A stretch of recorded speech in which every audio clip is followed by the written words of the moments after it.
Suspicions of forgery in private collections of supposed Dead Sea Scrolls fragments are now beginning to appear in publication.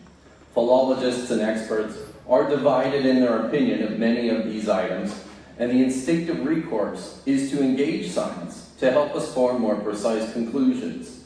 In several cases, non-destructive scientific testing has produced successful results in helping to show the probability of inauthenticity for various manuscript fragments from the Schøyen Collection, and this has just now been published this past weekend in Dead Sea Discoveries.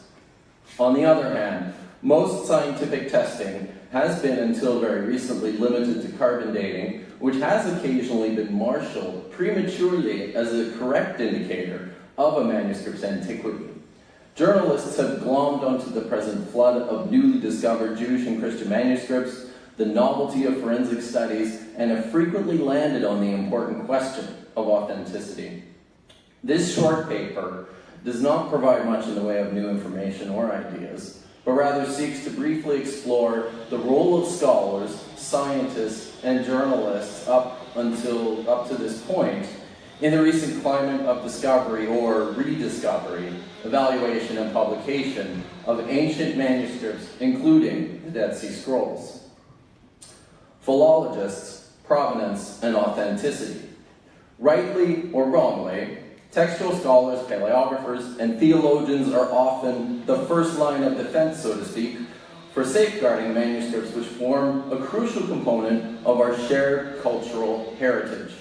The temptation and the pressure we experience to continue to publish new results understandably could interfere with our own efforts to remain free of prejudice. One of the prevailing concerns in the publication of Dead Sea Scrolls fragments in private collections is the possible conflict of interest that exists because so many of these fragments are owned by professional Christian institutions who have hand-picked editors for texts in their possession. Similar questions should be asked of any publishing scholar, but in the case of those belonging to biblical seminaries, this will continue to be an ongoing issue. Are the scholars writing editions of fragments in institutions like Museum of the Bible or at the Southwestern Baptist Theological Seminary entirely free to publish their results, which might be at odds with elements of Southern Baptist Church doctrine, for example? Fairly or otherwise, one might raise such a question in view of the highly confessional mandate behind the Southwestern Collection in particular that was offered by the son of Southwestern President Paige Patterson, quote, to enhance the training of young men and women for ministry. Armour Patterson goes on to assert the history and precepts recorded upon the Dead Sea Scrolls introduce a personal God. The mere possibility of the kind of God revealed in the Hebrew Scrolls for all people in every place and time changes everything. It changes the relevance of daily choices, actions, and decisions of heart and mind, and it changes momentously those ultimate states with ramifications of eternity. But even from a non-theological perspective, there are instances of prejudicial handling by scholars of purported and unprovenanced Dead Sea Scrolls fragments. Long before the publication of Schøyen's collection, numerous scholars were aware of his holdings, as well as additional supposed Dead Sea Scroll fragments in other private collections. Some had even seen and had opportunities to discuss selections of these fragments in print. Hanan and Esther Eshel famously wrote 2 preliminary editions of fragments that were on exhibit in the United States. Schøyen Eshel was invited to consult and advise for several American collectors who had access to fragments from Kando's own collection, and he was permitted to publish 8 of these in 2005 and another 6 in 2007. Eshel and Eshel drew their conclusions predominantly from photographs and museum catalogs, which most frequently do not contain images that are altogether useful for scholarly research. As was his practice, Schøyen Eshel strove to make identifications of the fragments with existing known Qumran manuscripts, often from nothing more than grainy photographs in museum catalogs. The first article featured a fragment with text from Genesis 33:19 to 34:2 on 3 lines, 2 small fragments containing Isaiah 24:16-17 and 26:19-27 on 6 lines, a small fragment with 8 identifiable words on 3 lines, a tiny fragment with a few words from Genesis 13:1-3, and a papyrus fragment containing text from 1 Enoch 8:3-9:3 on 7 lines. The first fragment was initially identified with 4Q Genesis F on the basis of similarities in script and reconstructed column size. And the Isaiah fragments were likewise assigned to 2 adjoining columns of 4Q Isaiah B. The unidentified fragment was suggested to belong to 4Q 226, one of the copies of so-called pseudo-jubilees, and the tiny Genesis fragment was identified with 8Q Genesis. The first 3 of these fragments were part of the so-called ink and blood exhibit, along with a fragment Eshel identified with 4Q 226. The tiny Genesis fragment was at one time identified with both 8Q Genesis and MS 4612/4, another small fragment containing 9 lines of text from Genesis 36 that belongs now to the Schøyen Collection. In their 2007 article, the Eschels identified 2 small fragments containing text from Exodus 3:13-15 and 5:9-14, with 4Q Exodus C, a currently unaccounted for fragment of Deuteronomy, with 4Q Deuteronomy F, another unaccounted for fragment containing text from Jeremiah 24:6-7, with 4Q Jeremiah C, and 2 fragments with text from Psalm 11:1-4, with 11Q Psalm C. Significantly, the Enoch papyrus fragment that Eshel and Eshel asserted in their article to be undoubtedly found at Qumran was later purchased by the Schøyen Collection, as were the 2 Exodus fragments featured in their 2007 article.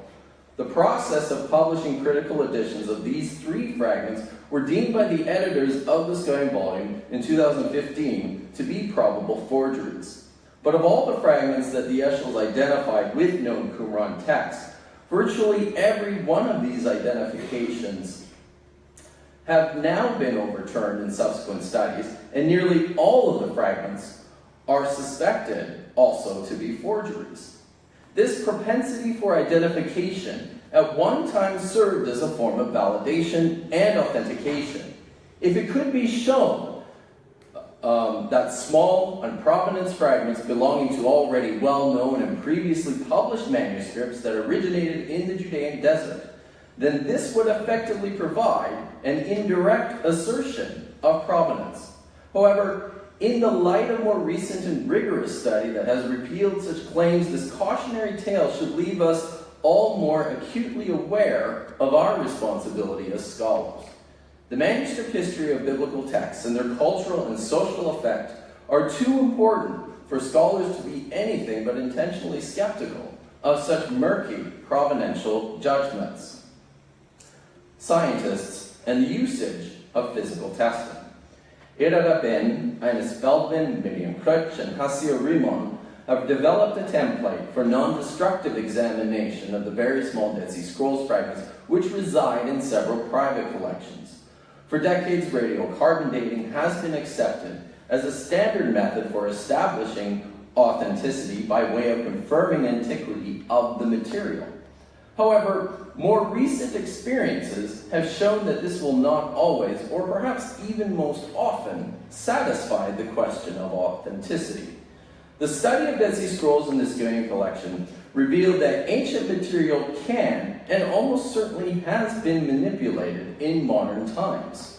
Small, uninscribed fragments of parchment, or more likely bits and pieces of leather, have been written upon in more recent years and passed off as authentic surviving portions of early Jewish manuscripts. This is nothing new. The renowned Constantine Simonides, a forger of the 19th century, engaged in his craft by scraping off text of genuine ancient Egyptian papyri and applying new text to these pieces in massive numbers. In 2012, questions and doubts raised about the authenticity of the so-called Gospel of Jesus' Wife after its announcement by Karen King resulted in carbon-14 tests and Raman spectra scans, which determined the papyrus material to be ancient, ranging in age from about 650 to 900 CE, and the ink composition consistent with materials and methods common to the first millennium CE. King was quoted in a statement to NBC News published on the 10th of April 2014 to say on the basis of these findings, quote, "I do hope that the very good work that scientists have done on this will help turn the conversation away from the issue of forgery and towards the papyrus itself. Indeed, the headline under which this article was published announced to the world a virtual endorsement of the fragment's authenticity. Scientific tests show Gospel of Jesus' wife wasn't faked."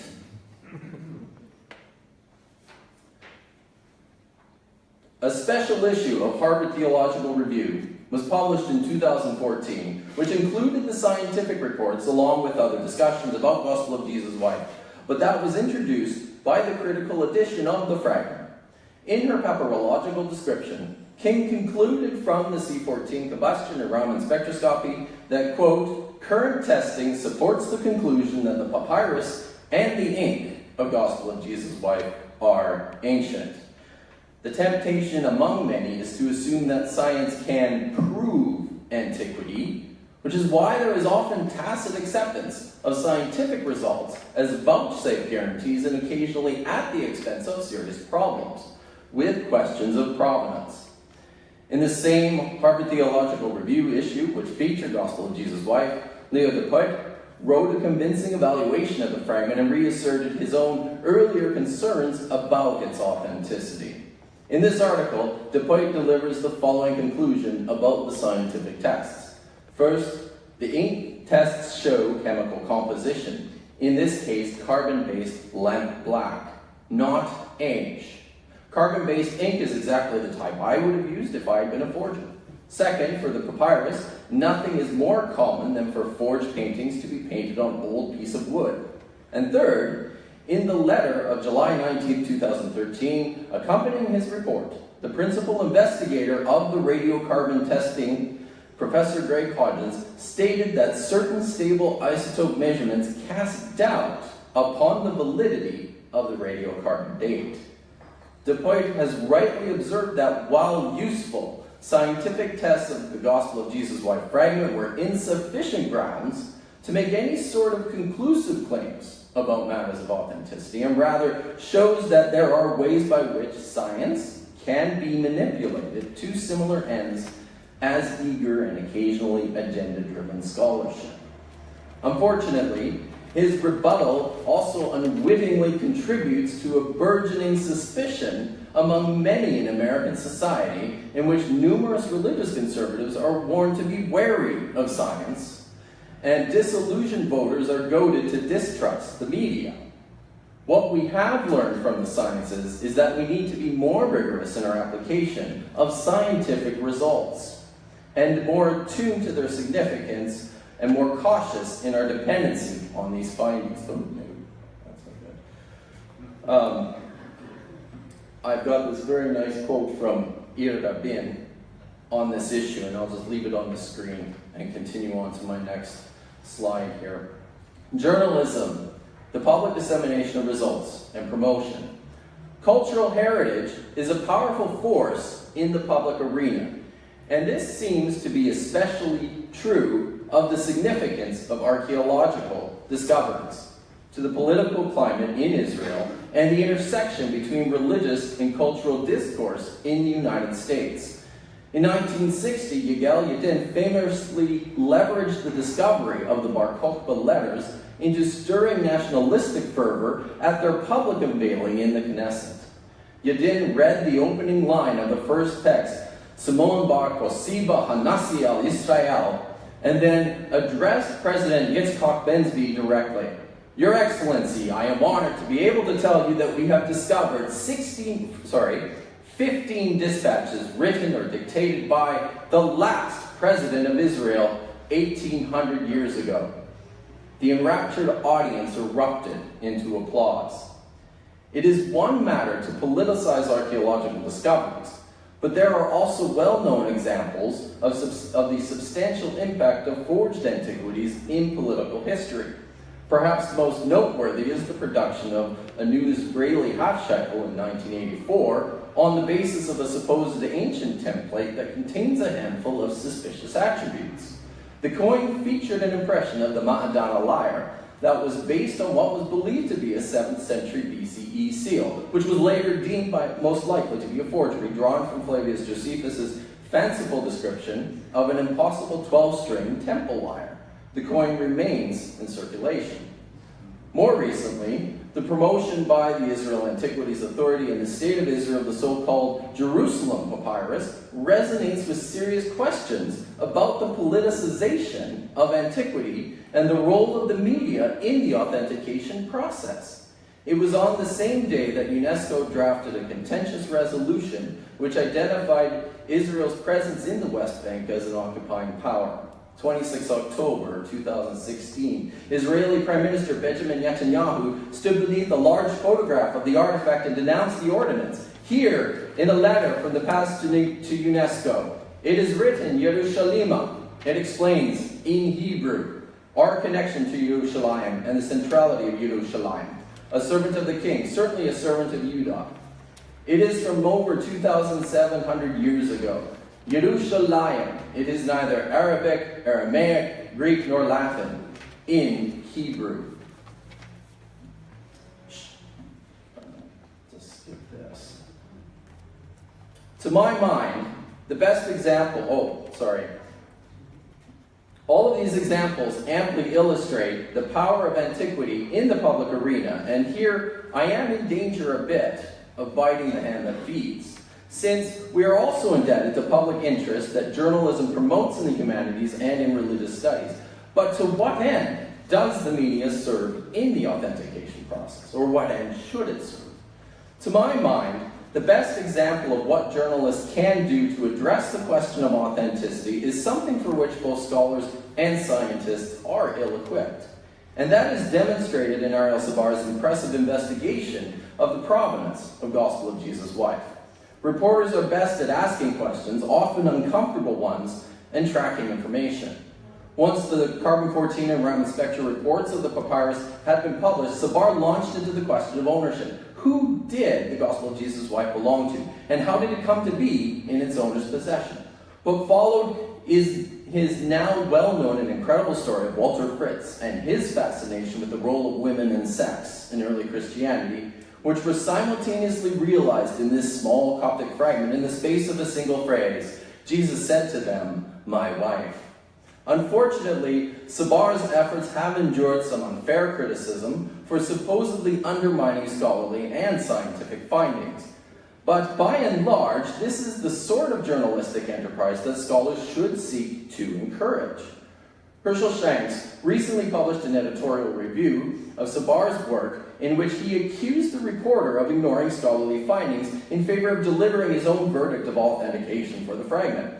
He says, "What disturbs me most about Sabar's piece is not his conclusion. I do believe the Gospel of Jesus' wife is a forgery, but that he reached his probable conclusion, probable in scare quotes here, without even considering scholarship on the subject.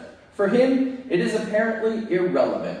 The only relevant question is Walter Fritz's character." At best, Shanks has misrepresented Sabar's purpose and conclusions, which were quite clearly stated to investigate the claims of provenance and ownership exclusively with regards to the Gospel of Jesus' wife. However, at worst, Shanks's piece has exacerbated an increasingly tenuous situation.